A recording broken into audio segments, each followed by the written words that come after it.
"Can you protect me, human?" asked the alien princess. She didn't understand the gun was already in my hand before the door finished sliding open. That is the honest truth of it. Not because I heard something. Not because a sensor tripped or a light changed color. My hand moved because every single day for 11 years I trained it to move first and ask questions second. And in this business, that gap between reaction and thought is the only thing that separates the living from the dead. There was nothing behind the door. Just a long, empty corridor bathed in pale blue light the way Velnerd ships always were, like the inside of a cold ocean at midnight. I stood there for 3 full seconds, breathing, letting my pulse settle back to something calm, and then I holstered the weapon and turned back to face the room I was supposed to be guarding. She was watching me. Princess Savali of the Velnerd Dominion stood near the viewport with her arms folded, and her bioluminescent markings dim, which I had already learned meant she was unimpressed. In human terms, it was the equivalent of someone crossing their arms and raising one eyebrow at you very slowly. Every Velnerd I had met so far communicated emotion partly through those markings, the faintly glowing lines that ran along their cheekbones and down the sides of their necks. Hers had been dim since the moment I walked into the room. I put the gun away and said nothing. Her chamberlain, a thin older Velnerd named Sorath, leaned toward her and murmured something in their language. He spoke quietly, the way people speak when they assume they are not being understood. What he said, translated, was this: "The human is twitchy. Perhaps a request for reassignment would not offend the Alliance Council." I understood every word. 3 years of language study before this posting. I let it go. Savali looked at me the way you might look at a piece of furniture someone delivered to the wrong room. She was tall, as all Velnerd were tall, close to 7 feet, with pale silver skin and long fingers, and those markings that glowed faintly under emotional pressure. She wore no armor right now, just the long layered robes of her station, deep blue and silver, and her dark eyes were calculating and calm, in the way that people's eyes are, when they have been trained since childhood to control what they show. She spoke in standard galactic common. Her accent was precise and slightly formal, the accent of someone who learned the language from academic instruction, rather than from people. "You are the human guardian," she said. "Sergeant Kor." "Yes, Your Highness. You are smaller than I expected." I had heard that before. I was not small by human standards. 6 feet, 190 pounds, built by years of physical training and 2 combat tours on colony worlds that most species politely avoided discussing at dinner. But standing in a room full of Velnord honor guards, who looked like they had been designed by someone with a very generous definition of what a body should be, given plasma lances and told to stand still, I understood her observation. "I work with what I have," I said. She tilted her head slightly. One of her markings flickered. I had not read that particular one yet. "Can you protect me, human?" she asked. The question was genuine. Not mocking, not quite, but not respectful either. It came from the same place a person might ask whether a small unfamiliar tool was truly capable of the job on the label. Pure practicality. She was genuinely uncertain. And she was not the kind of person who hid uncertainty behind politeness when there was no diplomatic reason to do so. Among her own people, on her own ship, she apparently saw no reason. I looked at her for a moment. I looked at the 6 honor guards positioned around the suite, each one armed and armored and trained from birth for exactly this purpose. Each one a head taller than me and significantly broader. I looked at the polished viewport behind her, showing the slow rotation of stars as the vessel moved through deep space, and then I looked back at her. "Yes," I said. Her marking stayed dim. She did not believe me. I did not argue. Arguments are for people who need to convince someone. I did not need to convince her of anything. The next few days would do that work, or they would not, and either way I would do my job exactly as I intended to do it. My name is Dale Kor. I am 34 years old. I was born in a small coastal town in the north of England, grew up reading paperback books about military history and strategy that I found in the back rooms of charity shops, joined the Earth Unified Forces at 18, spent 6 years in standard combat operations on 3 different worlds, and then transferred to the Protective Services Corps, which was the unit responsible for guarding human diplomatic personnel, and occasionally, allied dignitaries who requested human attachés for reasons that usually had more to do with showing political goodwill than any genuine confidence in human capability. This assignment was one of those. The Velnerd Dominion and Humanity's Galactic Coalition had been allies for about 12 years. The relationship was functional, occasionally warm, and built on a foundation of mutual benefit rather than genuine affection. The Velnerd thought humans were scrappy and short-lived, and surprisingly useful in certain confined engagements where larger species could not maneuver. Humans thought the Velnerd were proud and occasionally condescending and excellent at resource negotiation. Both sides smiled in diplomatic photographs and maintained their honest assessments in private. My CO, Colonel Petrovane, had handed me this posting with the kind of expression that meant she was doing me a favor, and I was going to have to figure out why on my own. The princess was traveling to the Orith 9 summit. Multi-faction attendance, politically sensitive, security concerns rated at medium level. She had requested a human attaché as a gesture to the Alliance Council. I had the language qualification and the close protection record. Pack light, medium level. I had turned that over in my mind several times during the transit to the Velsoren. I did not believe it for a second. The Velnir Dominion was moving through a succession crisis that its leadership was working very hard to describe as a routine transition of governance. Savali was one of 3 potential heirs to the Dominion's governing seat. The other 2 candidates had powerful supporters among the noble houses, the kind of supporters who had historically solved political problems by making the problems disappear in permanent and untraceable ways. The summit at Orith 9 was nominally a trade and diplomacy conference. In practice, it was the stage on which Savali intended to establish herself as the leading candidate by demonstrating competence and allied support in front of the entire galactic community. That made her a target, a visible, publicly scheduled, perfectly timed target, medium level. That first evening aboard the Velsoren, while Savali attended a formal dinner with the ship's senior officers, and her 6 honor guards stood at attention around her, I spent 4 hours walking the ship, not wandering, walking with a purpose and a pattern and a mental list that I added to with every corridor I covered. I learned every route between the Royal Suite and the docking bay. I located the secondary airlocks and noted their manual override sequences. I found the maintenance corridors that ran beneath the main halls, low-ceilinged and utilitarian, and ignored by everyone except the engineering crew. I memorized the shift schedule of every department, and I found a relay lag in the starboard camera processing cluster that introduced a 2-second delay in the live feed from 3 specific corridor sections. 2 seconds, small enough to dismiss, large enough to matter if you knew it was there. I cross-referenced the crew manifest with my encrypted database. 112 names. 109 came back without a flag. 2 had minor prior associations with Velinur nationalist factions. Nothing criminal and nothing that on its own meant anything. The 3rd was different. A navigation officer named Veloth had a brother who, 14 months ago, had been dismissed from the Dominion military following a scandal directly connected to one of Savali's political rivals. The file described the dismissal as unresolved. Veloth's brother had protested through official channels and lost.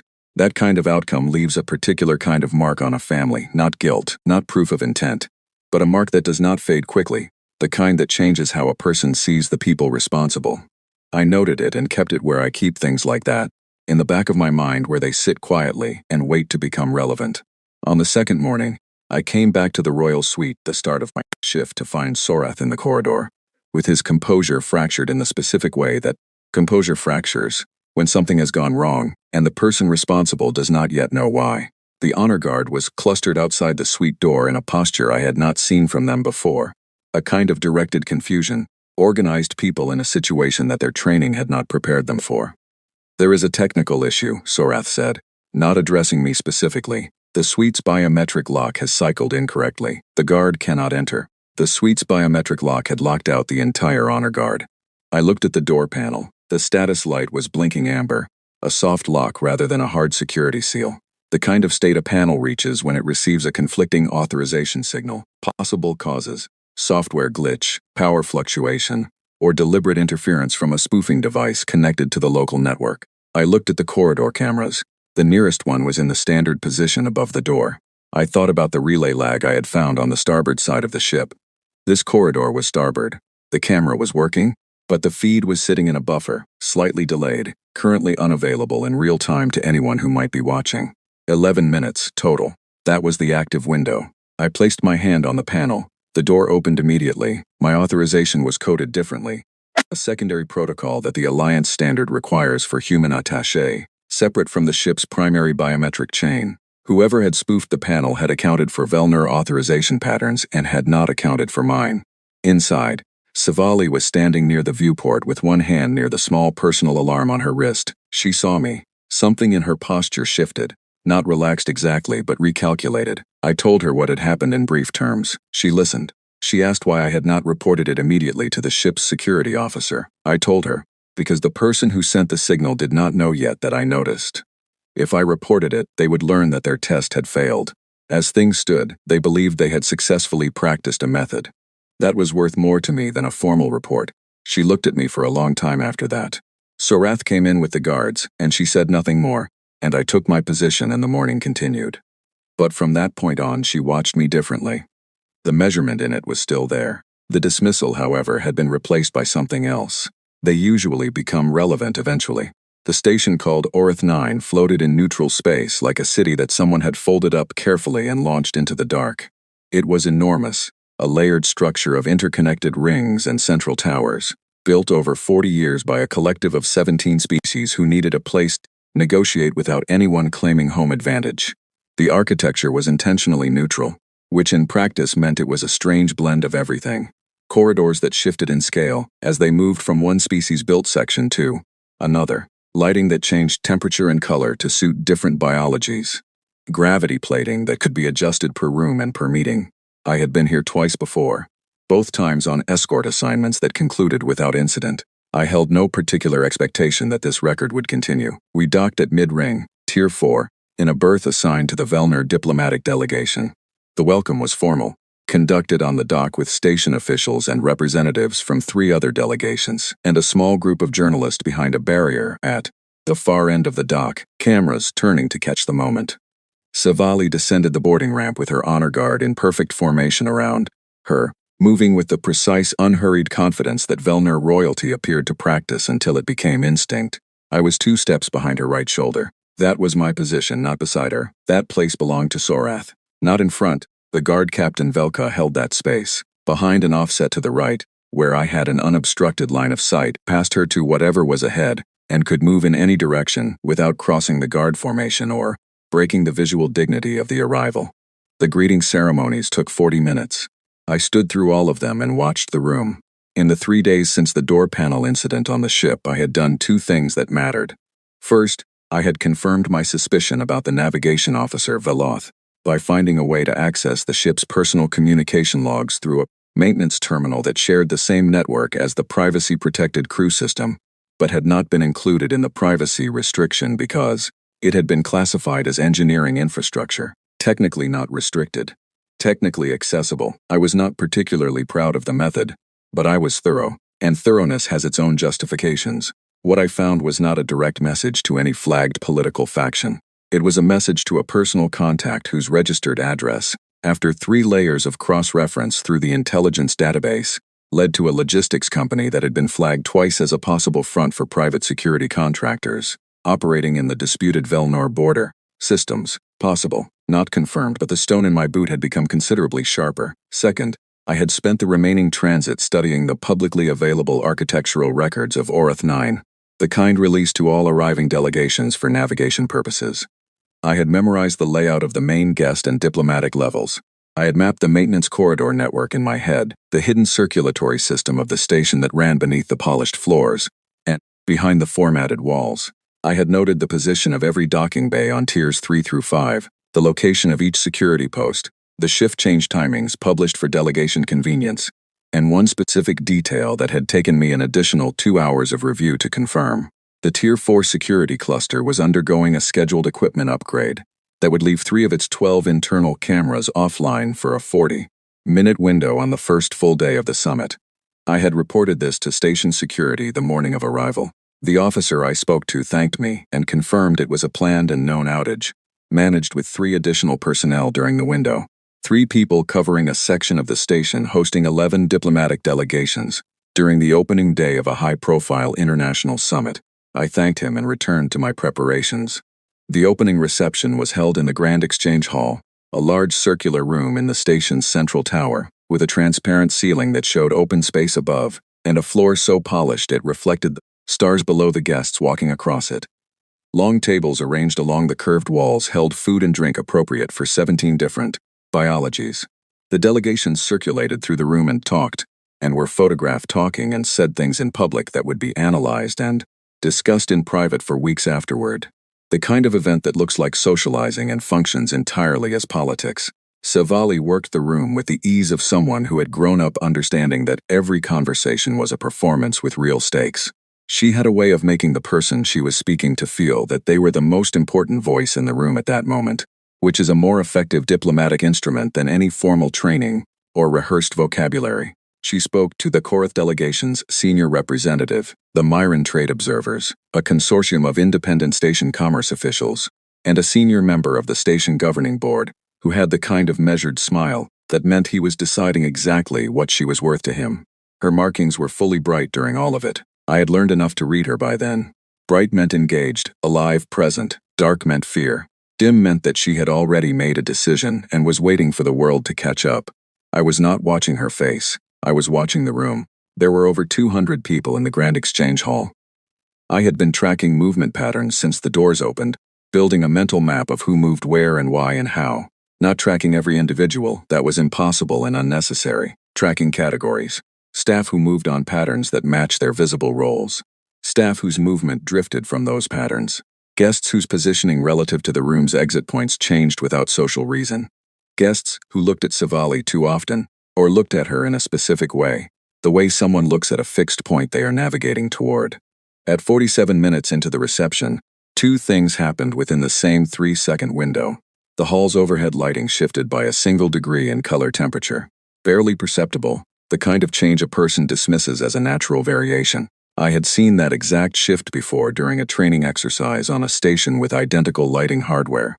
It was the signature of a system receiving an external override command from a device that had been connected to the building's ambient lighting network, probably through a catering or service access point. At the same moment, Velka, the guard captain, took a half step to his left for no visible reason, placing himself between two of his own guards rather than maintaining his position between the guards and the princess. Neither event on its own carried certain meaning. Together, in the same breath, they carried every meaning I needed. I was already moving when the first device discharged. It was not an explosive device. It was an electromagnetic pulse unit, small enough to have been transported inside a catering trolley, tuned to a very specific frequency band. The result was immediate and precise.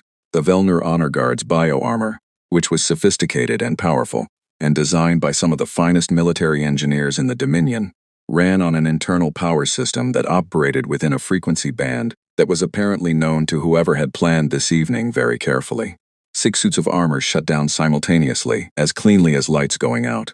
The honor guards were locked inside their own equipment. They could breathe. They could not move a single joint.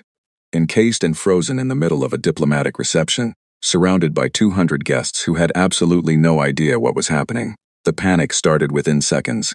100 conversations died at once and were replaced by the sharp rise of alarm. Guests moved in every direction. Noise filled the hall like water filling a room. Savali turned at the sound of Velka's muffled grunt of surprise and alarm, and her markings went completely dark. Not dim, dark. All of them. It was the first time I had seen that, and it was not something I would forget. I was beside her before she finished turning. "Move," I said, not a shout, close to her ear, direct, with my hand already on her elbow guiding her away from the center of the room toward the wall. "Do not stop moving. My guard cannot help you right now, I can." "Move." She moved. I will say clearly that mattered. Whatever opinion she still held about my capability or my species, in that moment she listened without hesitation. She made that choice instantly, and did not revisit it. Whatever Velnur royal children were trained to do in crisis, she had been trained to function, and she did. 4 attackers came out of staff positions along the far wall, moving with the coordinated precision of people who had walked this exact sequence in rehearsal. 2 cut off the main exit. 1 began a wide arc to the left, angling for the secondary door at the room's 3 o'clock position. 1 remained completely still.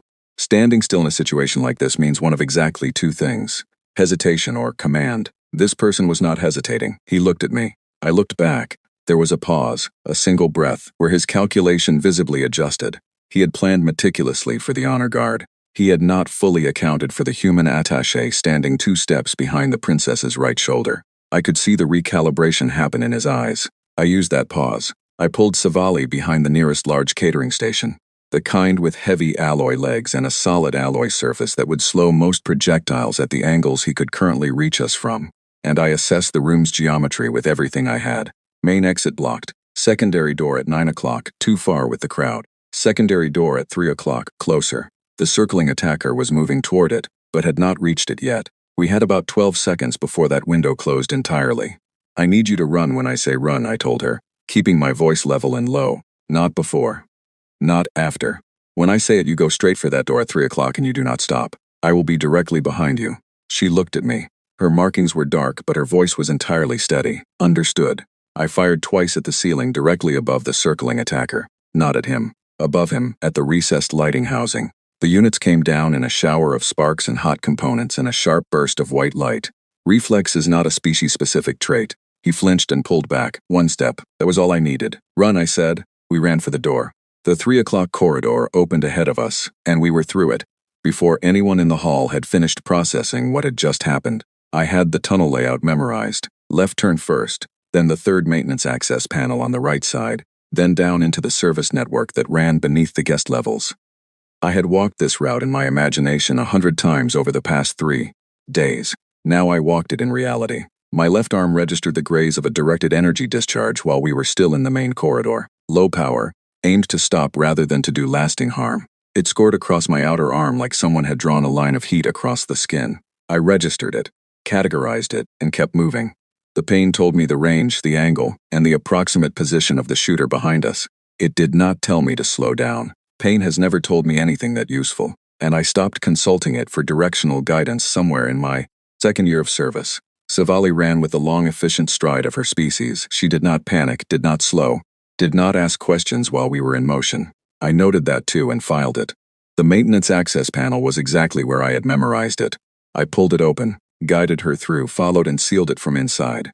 The service tunnel was narrow and dark, smelling of recycled air, and the faint metallic warmth of the station's machinery running on the other side of the walls.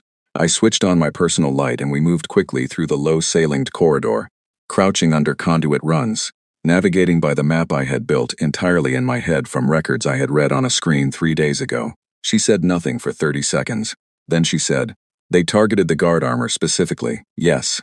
That requires precise knowledge of Velner military hardware frequencies. That information is classified at the highest Dominion level. Yes, someone on the ship provided it to them. That is my belief." Another silence. We moved, left after the third junction, straight for 60 meters, right at the large coolant pipe that I had noted in the engineering diagrams as a consistent landmark because it was the only one of its diameter on this level. "You knew this was going to happen," she said. It was not exactly the same statement she had made on the ship 2 nights ago. That one had carried surprise and the edge of accusation. This one was quieter, sitting differently in the air between us. Something was arriving in her thinking that had not been there before. "I knew something was going to happen," I said. "I did not know the specific shape of it until about 47 minutes into the reception. But you prepared for it anyway, before you knew that is the job." She was quiet again for a moment, and then she said, "You memorized these tunnels?" "Yes, from the navigation records. From the publicly available architectural release provided to all arriving delegations." "You studied the emergency vessel pre-clearances," she said. "It was not a question. I study everything. Above us, distant but building, I could hear the station's alert systems beginning to cycle up through the levels. Voice announcements in 6 languages. The sound of running boots on the floor above. Station security mobilizing in response to the incident in the hall. Good. They would cover the open spaces and make the attackers move faster, which would push them toward the exits, which meant they would consolidate rather than spread. 2 sides of the same calculation, but the net result was that they were no longer entirely controlling the timeline. "Where are we going?" Savali asked. "Docking Tier 3. Berth 7. The Velner diplomatic pool maintains an emergency vessel there with pre-cleared departure authorization for any senior delegation member. It was in the records you provided to the station on arrival." Silence. Then, "You looked up our emergency vessel authorizations?" "Yes." "Why?" "Because if I ever needed to move you from this station quickly and every standard exit was compromised, I needed to know which non-standard exits existed and whether they had pre-authorization or would require a clearance request under time pressure." She did not say anything for a moment. Then, "That is very thorough. It has kept me alive," I said. "More importantly, tonight it is going to keep you alive." The tunnel opened into a wider maintenance bay at the junction of Tiers 3 and 4. Equipment racks, storage units, the background hum of life support machinery. I checked the bay before we crossed it. Clear. We moved. The access corridor for Tier 3 docking was 60 meters of straight passage ahead of us. At the far end, Berth 7. I heard them before we came around the last bend. Footsteps in the corridor, measured and unhurried, coming from the other direction. Someone had gotten ahead of us. Either the station's corridor layout had been predicted precisely, or there had been a second team I had not fully mapped. 4 figures came around the bend and stopped when they saw us. We stopped too. The corridor was narrow. The overhead lighting was the older fixture type with a physical emergency shutoff on the panel beside the nearest door on the left wall.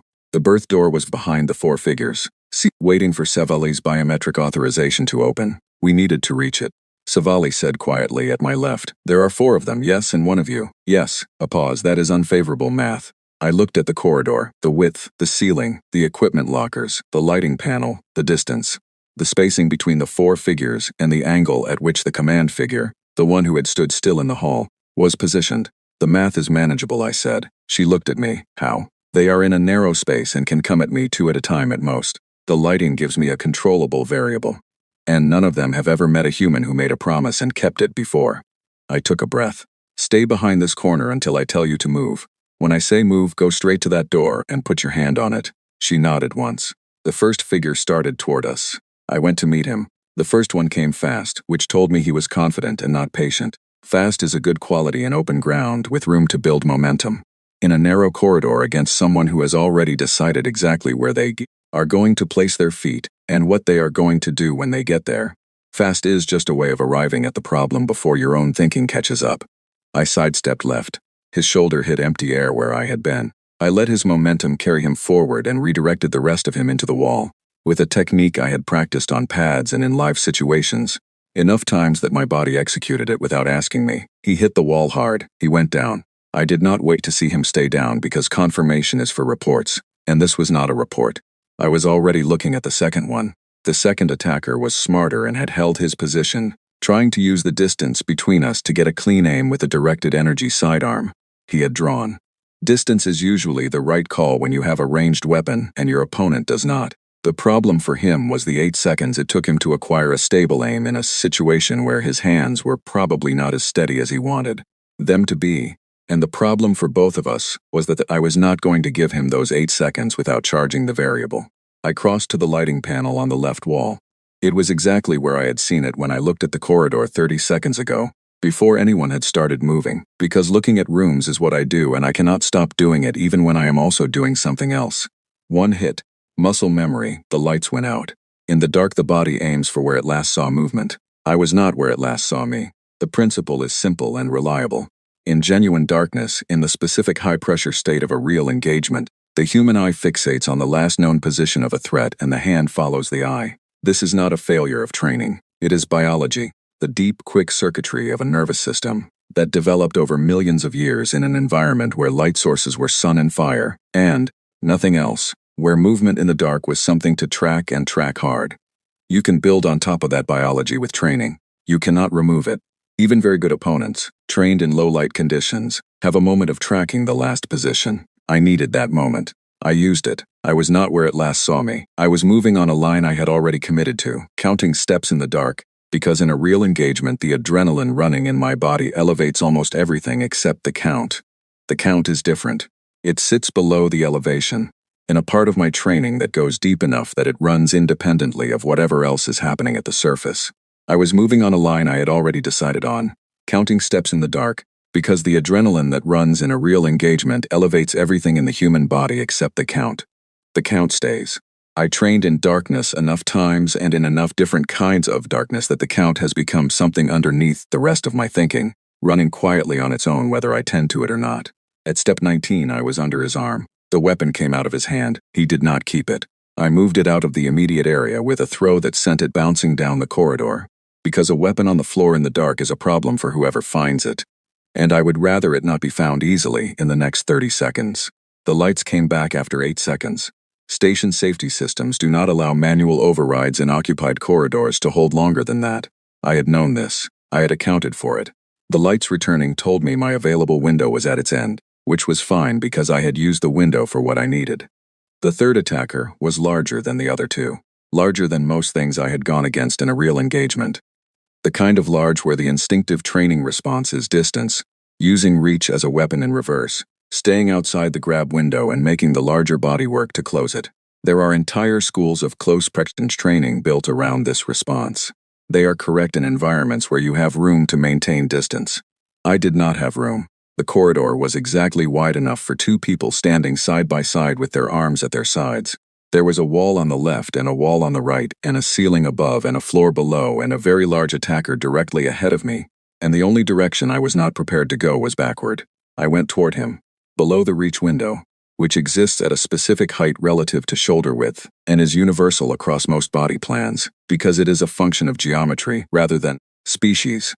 Past the instinctive defensive adjustment that larger bodies make when something smaller and faster moves directly at them at floor level, because that kind of approach does not match the training most large bodies receive, and uncertainty produces a half-second hesitation into the gap beside his leading knee, and I put force at the specific angle and specific vector into the joint that collapses it regardless of what is built above it.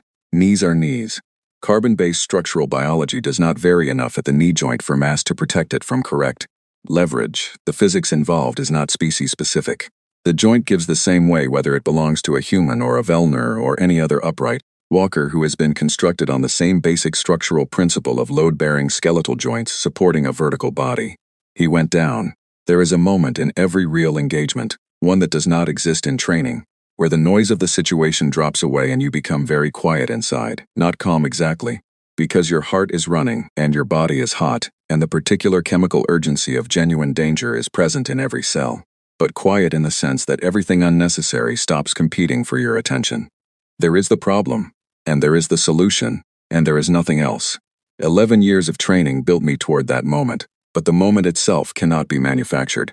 It only arrives in the real thing, when the real thing is happening and the real cost is on the table. I had been in that quiet place for the past 43 seconds, since the moment I first understood what the light shift in the reception hall meant. In the maintenance tunnel it had been there. In the corridor outside the berth it was fully present. Every movement since the moment of the assault had come out of that quiet, and the quiet did not care about the burning in my arm, or the noise of the alarm systems above us, or the fact that I had a cracked rib forming on my right side and would need to be aware of it. The quiet said, "One more." I had taken his arm on the way down from his attempt at a counter-grab, and the contact between his elbow and my right side was a reflex on his part, an involuntary spasm of a body that was going down but had not finished fighting yet. Bodies do not stop the moment the conscious decision to fight is removed. They continue for a second or two on the momentum of the last instruction they received. I knew this and I did not take it personally. I moved back out of range of the secondary contact and I let him finish going down.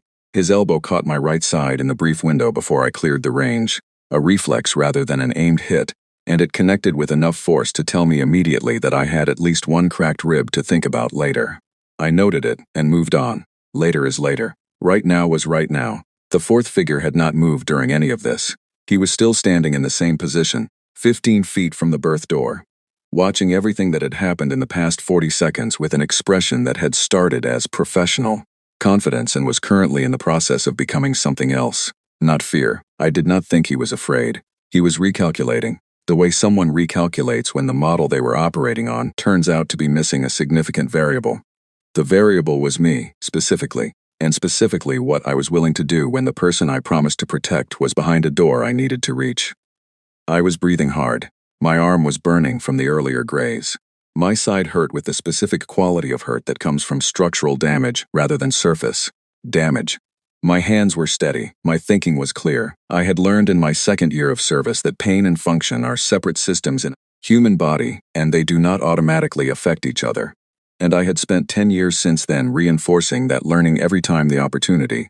I looked at him. He looked at me. "The door behind you," I said. "Move away from it." He did not move immediately. He was making a decision, and I let him make it without rushing him.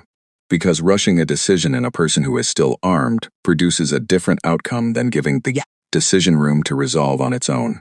I kept my position, kept my breathing measured, kept my eyes on him without aggression and without softness. Just steady contact that communicated that I had already decided what happened next, and the only variable was how much he wanted to complicate the next 30 seconds. He looked at his 3 colleagues on the floor. He looked at me again. He took 3 careful steps to the side.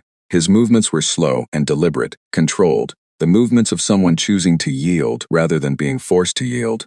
And I understood that, and I let him have the distinction because it cost me nothing, and it reduced his reason to escalate. He looked at me for a long moment.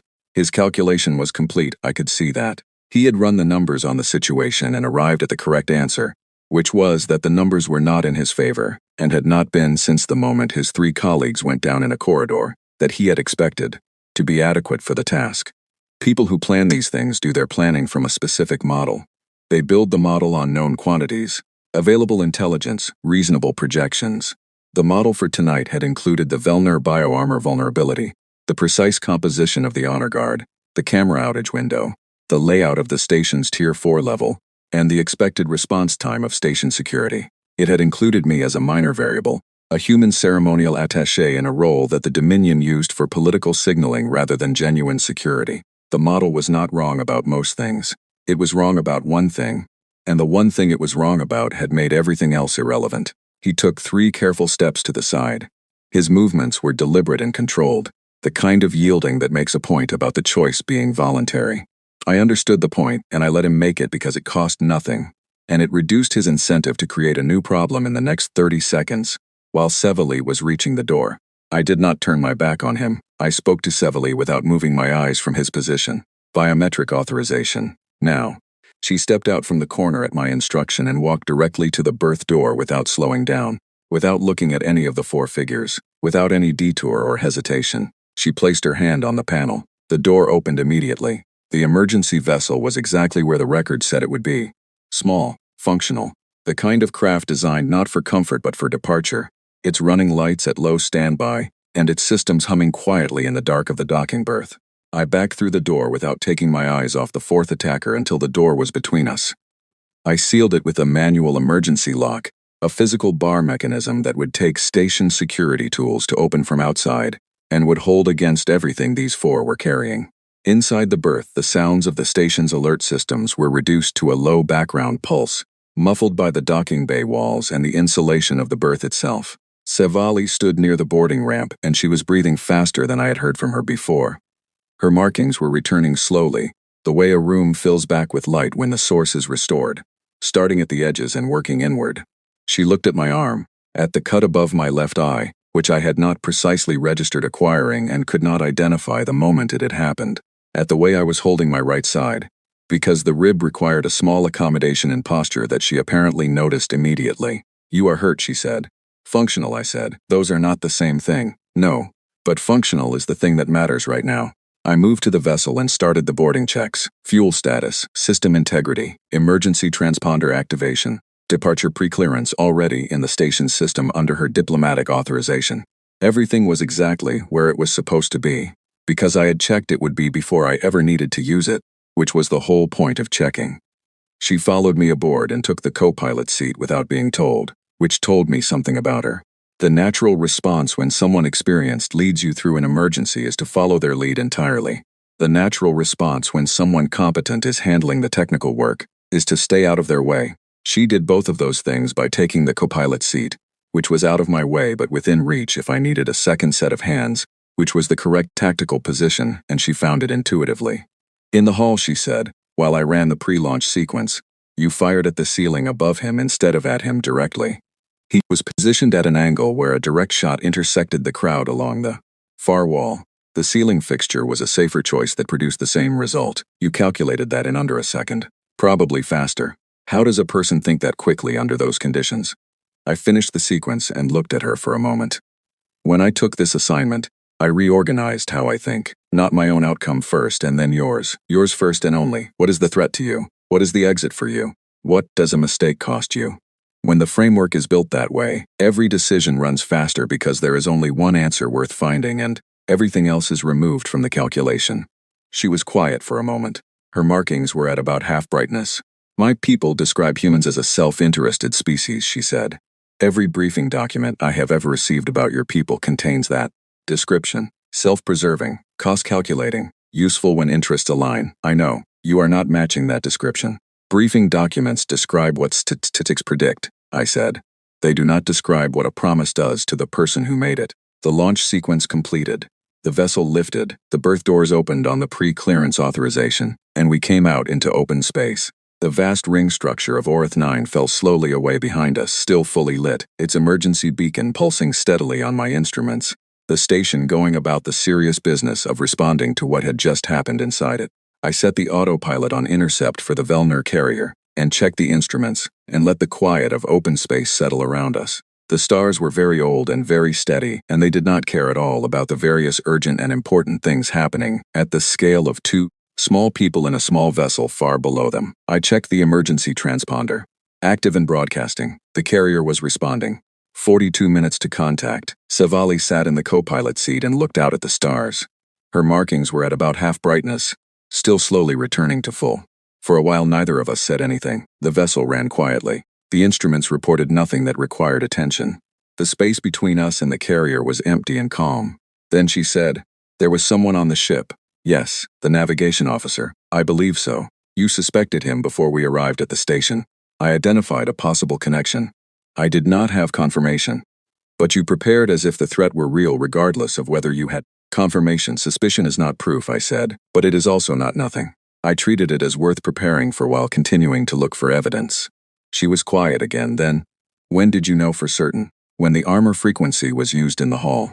The specific frequency used to disable Velner bioarmor is classified at the Dominion's highest, military level. The number of people with legitimate access to that information who were also aboard the Velsorn during transit is small. The number with a personal motive is smaller. Dominion intelligence will confirm the specifics through the investigation, but the direction of the evidence was clear within seconds of the armor going down. She nodded slowly. She had the focused expression of someone processing multiple things simultaneously and organizing them into an order that would be useful later. "He will be found," she said. "Not a question, and the house behind this." "Yes. The contractor team at the station is already being held by station security. The chain leads back. It always does. Does that satisfy you?" she asked. "Knowing it will be resolved?" I thought about the question. "What satisfies me is that you are on this vessel and not on that station. The rest is important, but it is other people's work." She looked at me for a long moment. "My guard captain," she said. "Velka. Physically unharmed. The armor lockdown is a frequency effect. Remove the signal and the armor restores. Station security will have the key from the device within the hour. He will be out and functional. He will be upset about what happened. Yes, he will be upset about the specific fact that a human attaché accomplished something his formation did not. Probably." She was quiet. Then, carefully, "He will have to find a way to work with that." "He is a professional," I said. "Professionals find ways." The stars moved across the viewport in the slow, patient way that stars move when you are in a small vessel in normal space with nowhere urgent to be for 42 minutes. Savali watched them and said nothing for a while. "I did not expect this," she said eventually. "The attack? You." She looked at me. "I have had human attachés in diplomatic contexts before. Ceremonial roles, photo events, alliance courtesy functions. They were competent people doing a formal assignment. This was different. The assignment was different. The assignment was rated medium security. You treated it as something else entirely." I adjusted the course slightly, a minor correction the autopilot had flagged. "I disagreed with the rating. You filed a note, which changed nothing officially." "Which changed my preparation," I said. "The official rating determines the resources allocated to an assignment. It does not determine what I do with the resources I have." She turned to look at me fully. "That is a very specific way of thinking about authority." "It is a practical way," I said. "Authority sets the frame. What happens inside the frame is still my responsibility." The rating said medium risk. My read of the political situation said higher. I could not change the rating. I could change what I did every hour of every day between getting the assignment and arriving at that station. And if you had been wrong, if the threat had never materialized, then we would have arrived at Orith 9 and attended the summit without incident, and I would have come home with a very thorough knowledge of the station's maintenance corridor layout that I would never use. A sound came from her that I had not heard before. It was brief and quiet, and it took me a moment to identify it as the Velner equivalent of a short laugh, not performed, genuine. The kind of sound a person makes when something resolves into a shape that is both correct and unexpected. "I want to ask you something," she said.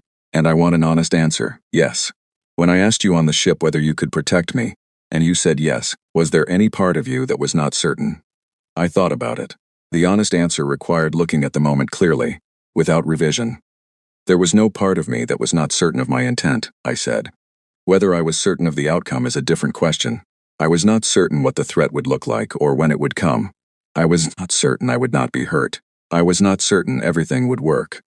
But I was completely certain that I would do everything I was capable of doing, for as long as I was capable of doing it. That is the only certainty I had to offer. And you considered that sufficient. I considered it the only thing worth being certain about. The outcome is never fully in my hands, the effort is." She was quiet for a long time after that. When the carrier came into visible range 29 minutes later, she said one more thing before the docking approach occupied both our attention. "I have decided," she said, "that I was asking the wrong question entirely when we met. I was asking about capability when I should have been asking about intent. Those are not the same thing, and for your species, I think the second one matters more than the first." "For most species," I said, "they are not connected. A person can intend something and fail. A person can be capable and choose not to act," she said. "But for you, the connection between intent and effort is apparently not optional. Once the intent is established, the effort follows completely." That is the part I did not understand. The carrier filled the viewport ahead of us. I ran the final docking sequence. "That," I said, "is the part that matters most." The stars were very old and very steady, and they did not care at all about the various urgent and painful and important things happening at the scale of two small people in a small vessel beneath them. I checked the instruments. The Vellner diplomatic carrier was responding to the emergency transponder. "Intercept course set. 42 minutes to contact." I adjusted course to meet it and set the autopilot. For a while neither of us said anything. Then Savali said, "There was someone on the ship, the navigation officer. You suspected him. It was not a question. You did not report him. I had suspicion and inference, not evidence. A formal report on that basis would have warned him and potentially others before I had anything concrete." "When did you know for certain?" "When the armor frequency was used tonight. The armor systems are classified. The only people outside the Dominion's highest military offices who had access to the vessel during transit were crew. The specific frequency used narrows the source considerably. Station security will confirm it during the investigation." She nodded. Her markings were fully bright again now, steady and even. She looked out at the stars for a long time. "In the tunnel," she said eventually, "you told me that you disagreed with the medium security rating." "Yes. You filed a note, which did not change the official designation. But you prepared as if the rating were maximum risk." "Yes." Why? Her voice was different from how it had been at any point during the 3 days since I had boarded her ship. The measurement in it was gone. She was asking because she genuinely wanted to understand, not because she was evaluating. "You could have done the minimum the assignment required. You would not have been faulted for it. No one expected more from you." I watched the stars move across the viewport at the slow pace of a vessel in normal space. "You asked me a question when we first met," I said. "Whether I could protect you." I said yes. Once I say yes to something like that, the minimum required by the assignment becomes irrelevant. What becomes relevant is every possible thing that could go wrong and whether I have done everything in my ability to prepare for it. That is not about the rating. It is about the answer I gave. She turned from the viewport and looked at me directly. Her markings were at full brightness, all of them, including the ones along her jaw that I had rarely seen lit before. "A promise," she said. "Yes. For humans, a promise is not a formality. No.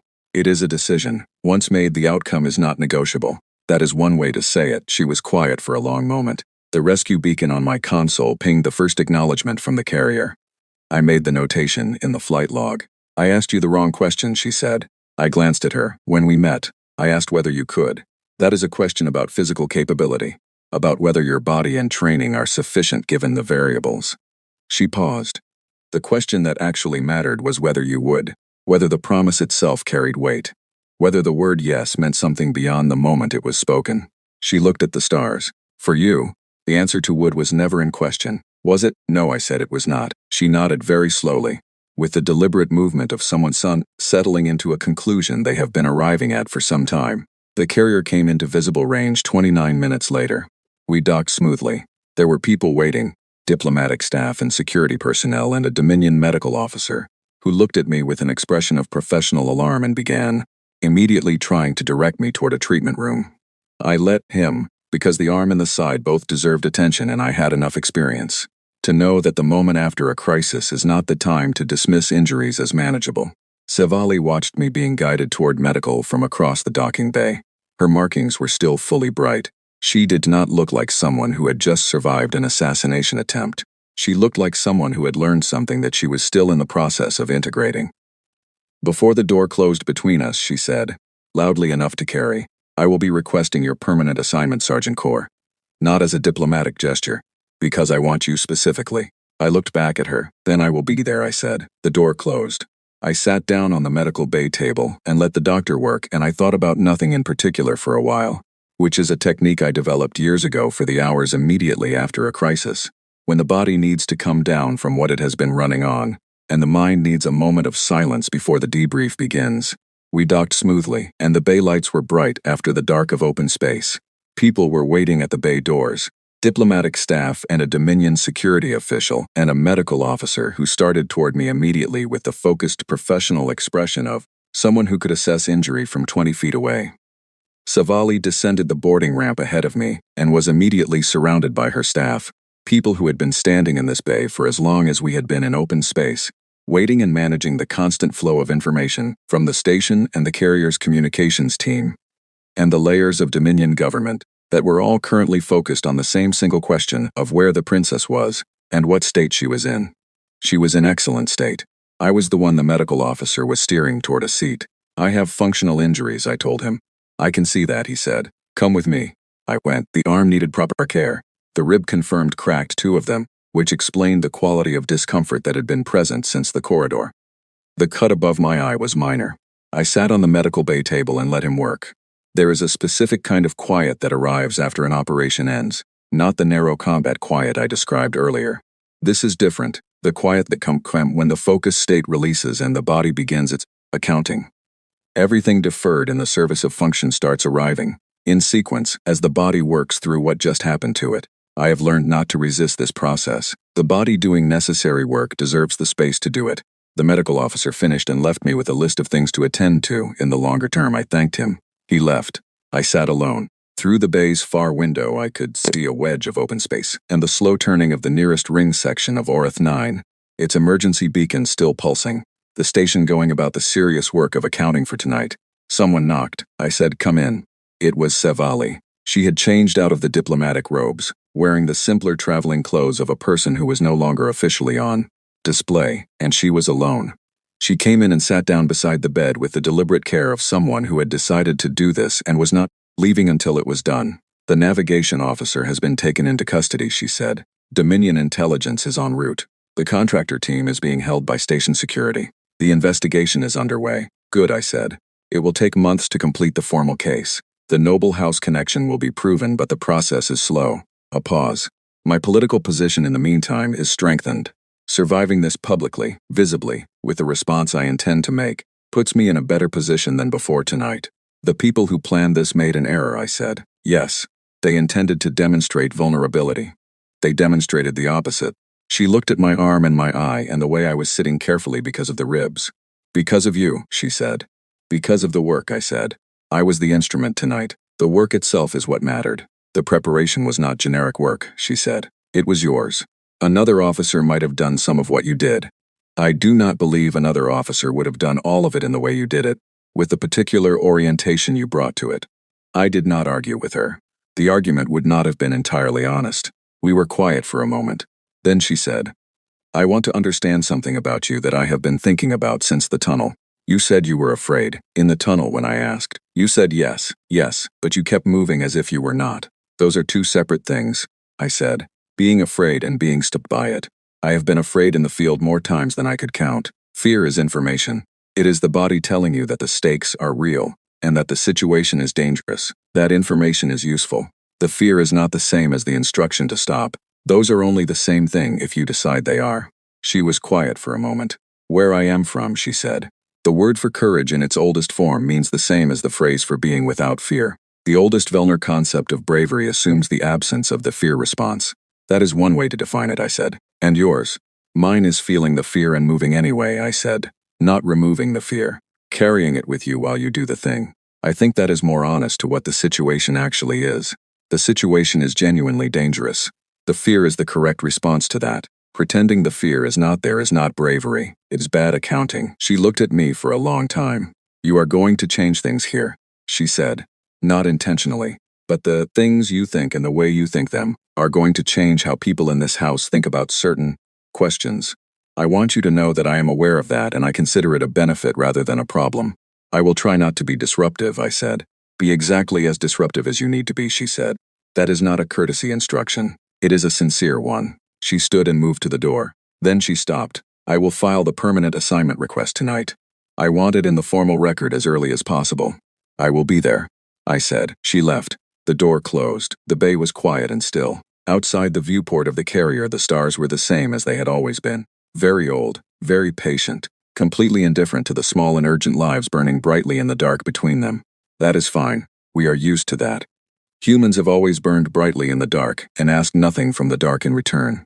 I am sitting now in a medical bay on the Velner homeworld, which is called Velshan, and which is extraordinary in the specific way that worlds are when you encounter them for the first time, and understand that the universe has been building them quietly for billions of years without your awareness, and will continue doing so long after you are gone. It is a planet of long twilights and warm inland seas that glow faintly at their margins, where certain organisms bioluminescent at night, and cities that grow upward in spirals of stone and glass, following an architectural tradition that prefers height to spread.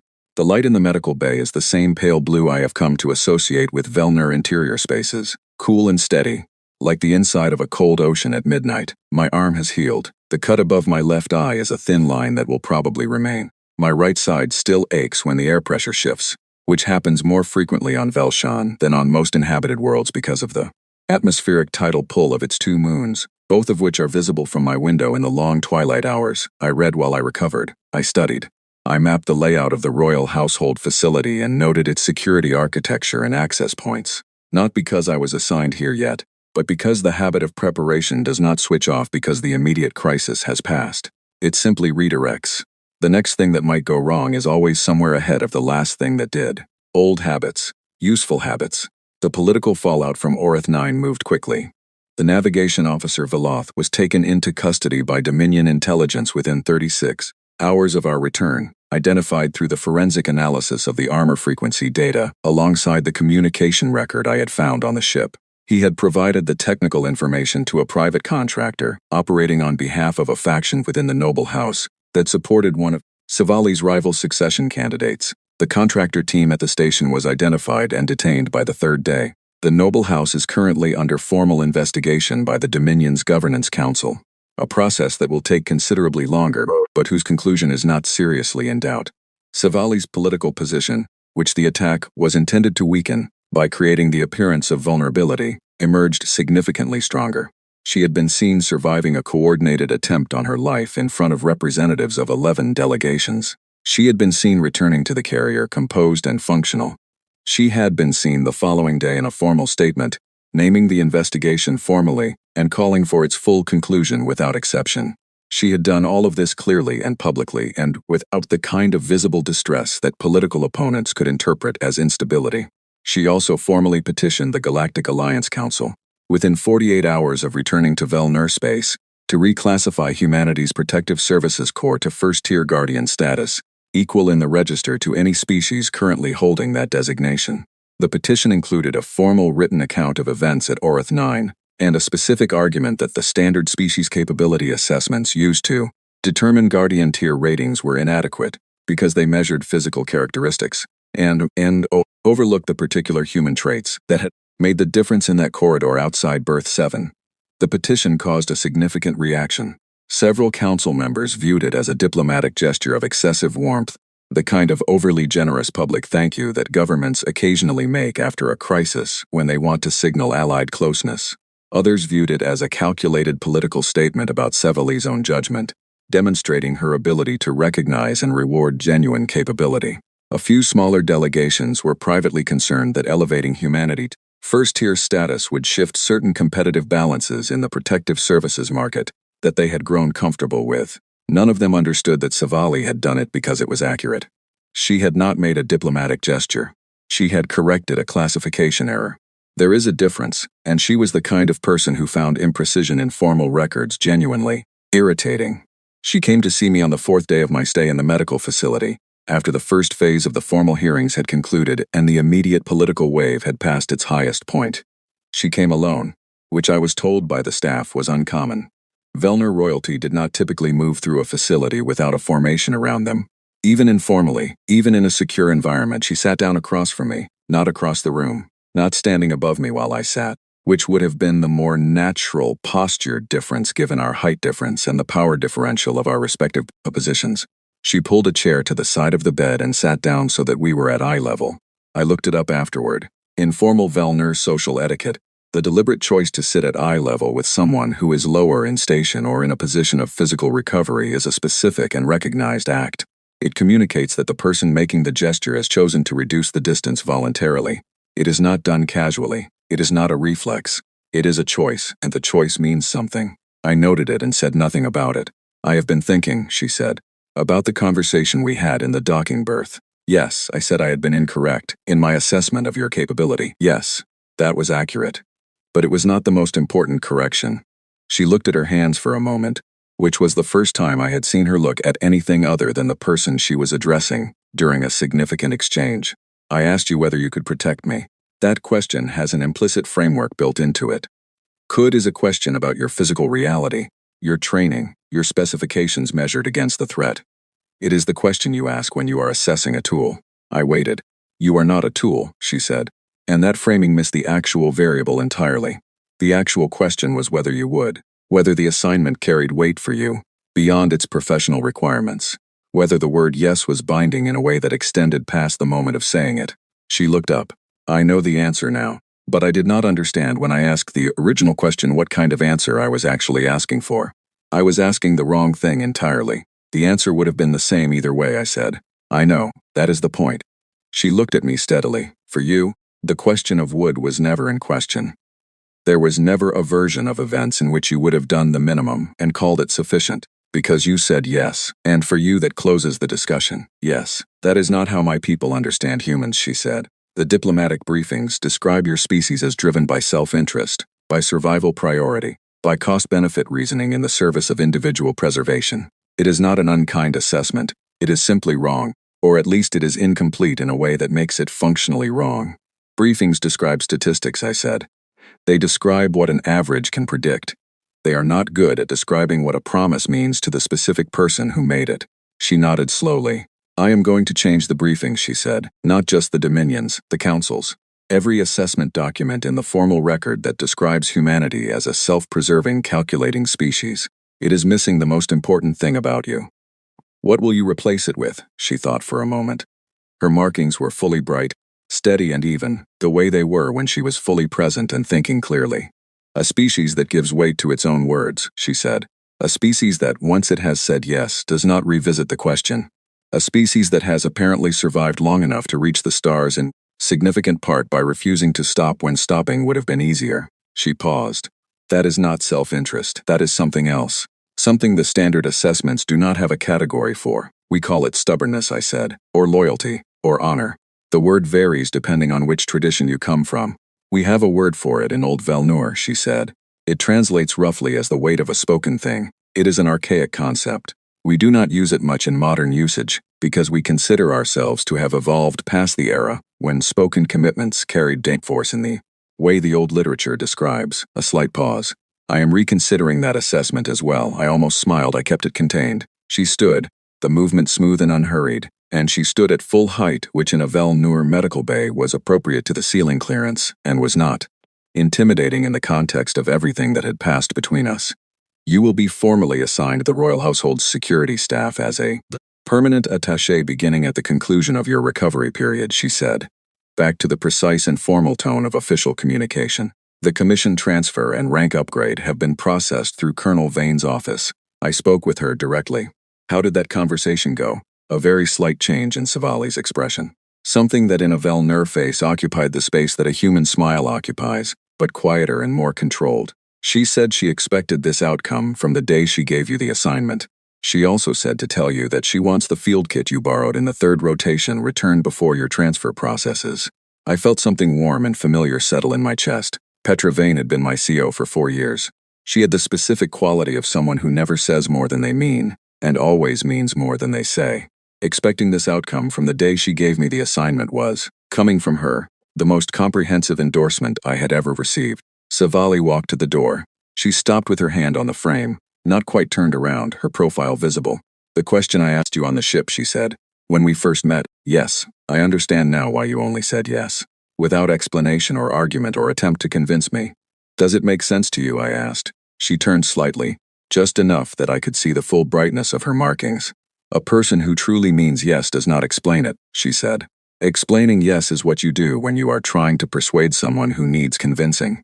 You were not trying to convince me. You already knew what the answer was and what it meant. The explanation was unnecessary because the decision had already been made, and the making of it was the entirety of what mattered. She left the door closed, and the pale blue light of the medical bay settled back to its quiet, steady state, and outside the window the twin moons of Velshan were both visible, hanging in the long twilight sky above a planet that had never had a human being in it until very recently and was in the process of adjusting to that fact. I looked at them for a while, the moons in the sky, and the city spiraling upward in the distance in the specific beautiful way that things build themselves when they have had enough time and enough patience. Colonel Vane's message had come through 2 days after I arrived at Velshan. Brief, as her messages always were. It said expected. It said proud, which was not a word she used often and which meant more for its rarity. It said come back in one piece when the assignment ends, which was the phrase she used to close every message to people currently posted in the field, and which was her way of saying that she intended for them to continue existing and considered that outcome worth expressing. I wrote back and told her I was well and that the assignment was permanent and that I would be keeping the field kit because it had saved my life in a maintenance tunnel on Orith 9 and it deserved to stay with me. She wrote back, fair enough, bring it back eventually. I keep that message. I keep most of her messages. They are the record of a professional relationship that has mattered to me in ways that formal record-keeping does not capture. And I have learned over the years that the things worth keeping are worth keeping intentionally rather than by accident.